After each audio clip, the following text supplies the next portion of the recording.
E eu assim, me senti amparada por essas 3.500 histórias para poder falar para os meus filhos, que eram pequenos, que eles iam perder um primo tão jovem. Alguns de forma mais próxima, outros de forma mais distante, mas todos já tivemos que lidar com a morte em algum momento.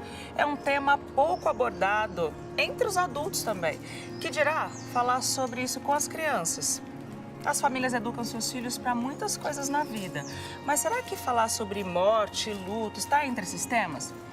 Como falar sobre morte e luto com as crianças será o tema abordado neste episódio de Reflexões sobre o Luto.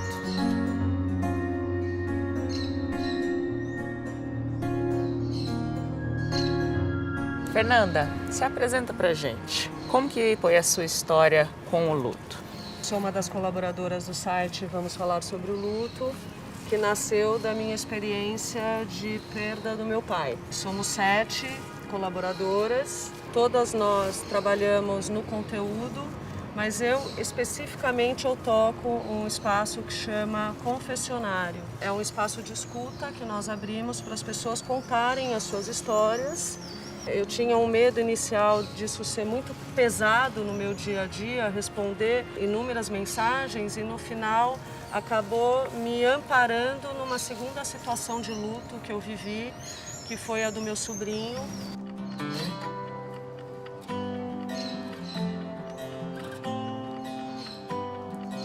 Sandra, qual que é o entendimento que uma criança tem sobre a morte? Eu me permito aqui citar o pensamento de Maria Júlia Kovacs. Ela diz que o século XXI é um século onde as crianças estão vendo a morte na televisão de forma super violenta e, ao mesmo tempo, elas não são incluídas no processo de luto familiar. Não é da nossa cultura trabalhar o conceito de morte, conversar sobre a morte do cachorrinho. Isso são subterfúgios para que a criança não comece a lidar com a perda. Se a criança começa desde cedo a lidar com a finitude da vida, no momento de perda de um ente, ela já vai ter passado por outras perdas. Qual que é o linguajar ideal para se falar com uma criança a respeito da morte? Nós devemos falar numa linguagem clara, acessível, né, de forma que ela possa entender. Então não adianta só dar o nome de uma doença e não explicar o que é essa doença, né, como for se explicar a causa da morte. Não usar metáforas ou eufemismos, dizer que está dormindo, que foi viajar. Principalmente a criança pequena, ela vai entender o pé da letra e ela vai perguntar, e quando ele vai acordar? Então ela não entende a irreversibilidade da morte, ou seja, que a pessoa que morre, né, não volta à vida. Ela não entende a não funcionalidade da morte, ou seja, que o corpo para de funcionar. E não entende a universalidade da morte também, ou seja, que todos vão morrer um dia, inclusive ela mesma.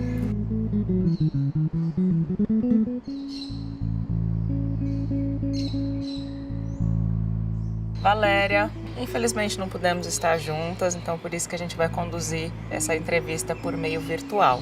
Existe uma educação para a morte, Valéria? Existe sim. Quando a gente apresenta histórias, filmes que tratam desse tema e quando todos os adultos que cuidam da criança se permitem conversar sobre esse tema quando ele surgir a partir da própria curiosidade da criança ou sobre quando acontece um evento externo, seja, né, nas mídias, seja na família de uma criança, e a criança é um ótimo balizador do que a gente pode falar, porque ela normalmente pergunta o que ela quer saber, então a gente utiliza as palavras que ela utiliza e tenta explicar a partir da visão que ela tem ali no momento. E uma coisa muito importante é não tem problema não saber as respostas, não tem problema dizer para ela, não sei responder isso que você está me dizendo, eu vou me informar. E como que vocês, enquanto família, vivenciaram e conversaram sobre a morte do seu sobrinho? Então, meu sobrinho, ele morreu de câncer. Eu aprendi que as pessoas têm muito potencial de amor para dar. E aí, inspirada nisso, eu criei um jantar que a gente chama de Jantar dos Primos. Todas as crianças participavam dessa corrente de oração, a gente brincava muito. Então, isso já foi um luto antecipatório que nós vivemos ali com a criançada, muito importante. E falando do contexto assim vivencial, a criança veio para mim tímida, né? Sorridente, aquele sorriso amarelado, aquele sorrisinho assim. E aí ela começa a elaborar o luto. Como que acontece isso? Ela faz um desenho, ela desenha ela mesma e ela desenha o irmãozinho. Isso é um processo de elaborar, de entender que é minha família, né? Essa pessoa não está mais aqui comigo. Ele deu o nome para a pessoa porque talvez é entender que para a criança é difícil falar minha mãe morreu. E essa criança traz a seguinte informação: toda vez que eu vou para o banho, tenho a impressão que ela está atrás da porta. O que você vai falar para a criança? Ai, não pensa isso, não pode. Então você pergunta, por exemplo, e como você se sentiu, né? No caso dessa criança, ele falou, eu me senti bem. Então, se você se sentiu bem com a sensação de que a pessoa estava ali, se isso te tranquilizou, ok, não tem problema nenhum. É o processo de elaboração dela. E essa criança falou que ela lembra assim, eu me recordo que a última vez que eu vi a minha mãe, então, depois de um certo tempo, ela consegue falar, mãe, eu estava indo para a escola, estava vindo para a escola, e ela me deu tchau que ela estava indo para o médico. É difícil, é doloroso, mas é importante para a criança conseguir falar, colocar para fora tudo isso, porque isso vai deixar ela mais tranquila, né? Mais leve.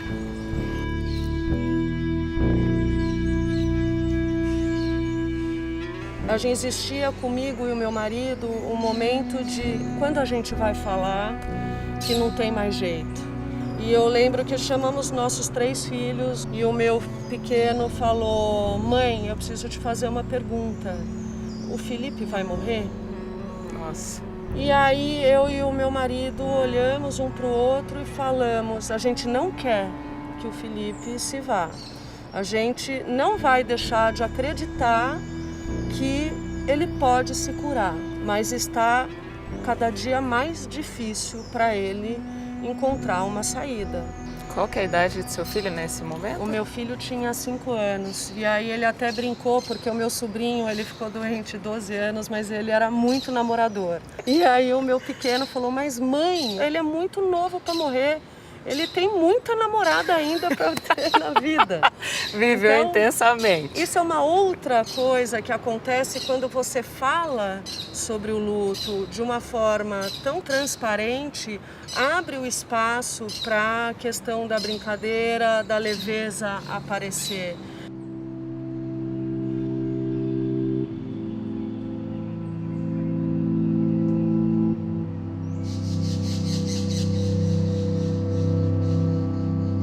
Naturalizar a morte, em qual o sentido você entende que é positivo para a sociedade? Então, a existência, né, ela é permeada pela morte. Se você for comparar com o exemplo de sorrir, chorar, isso acontece com pessoas todos os dias. E morrer? Morrem pessoas todos os dias. Naturalizar nesse sentido faz parte da nossa existência. Porque quando a família oferece a verdade para a criança, conta o que aconteceu, o que ela está dizendo é que, por mais terrível que isso seja, é possível sobreviver a isso. Eles, pais, podem sobreviver e a criança também é capaz de dar conta. Quando os pais omitem a verdade, o que a criança entende é que aquilo é tão terrível que não pode nem ser nomeado, nem falado. Os pais, eles precisam se mostrar fortes, mas fortes não significa não sentir. Pelo contrário, São humanos, poder falar né? dos seus sentimentos é dizer para essa criança de que tudo bem, né? Se sentir dessa forma. Tudo bem eu estar muito triste com a perda do seu irmão. Tudo bem também você ficar triste. Então, isso também dá segurança para a criança, porque ela entende que o que ela está sentindo é normal. A morte de um ente não é só que este ente sai da família, não é só isso. A família, ela é outro sistema. Ela muda completamente. Da mesma forma, quando nasce alguém dentro da família, a família também muda, né? Exatamente, só que a vida, ela é uma explosão, né? Ela é celebrada, comemorada, e a gente não tem a cultura do legado, de celebrar os momentos bons que você passou com aquela pessoa, né? É fazer um albinho, vamos fazer um albinho do primo. Lembra o dia que a gente estava naquele parque? Ou lembra da festa junina da escola? Uma coisa assim, simples, para que a criança também tenha uma boa memória.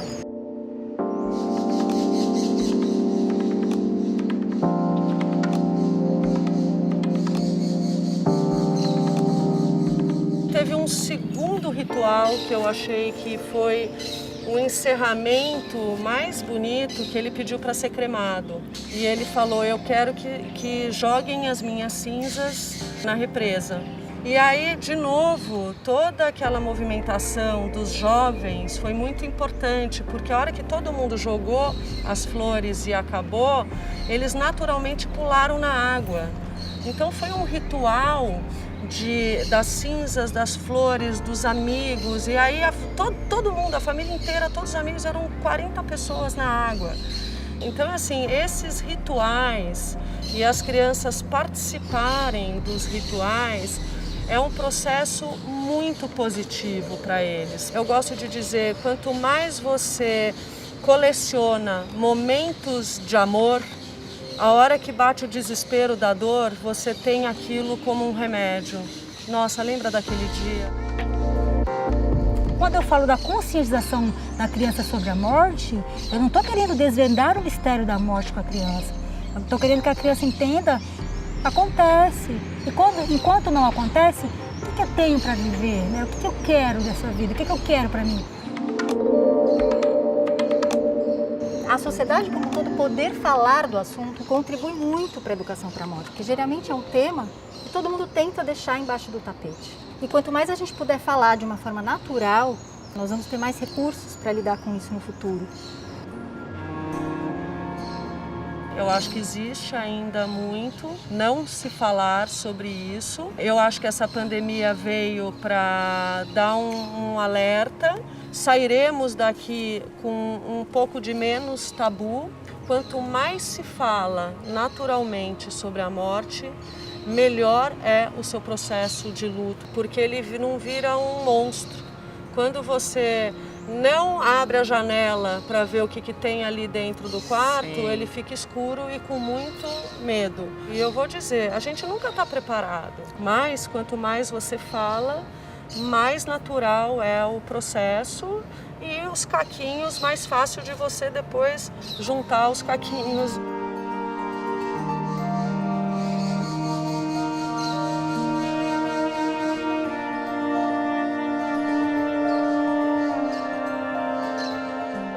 Ele não acontece numa ordem cronológica de fatos. Ele é como uma montanha-russa. Às vezes a gente tá naquele carrinho tranquilo e de repente a gente entra num looping no escuro e que a gente não faz ideia do que vai acontecer.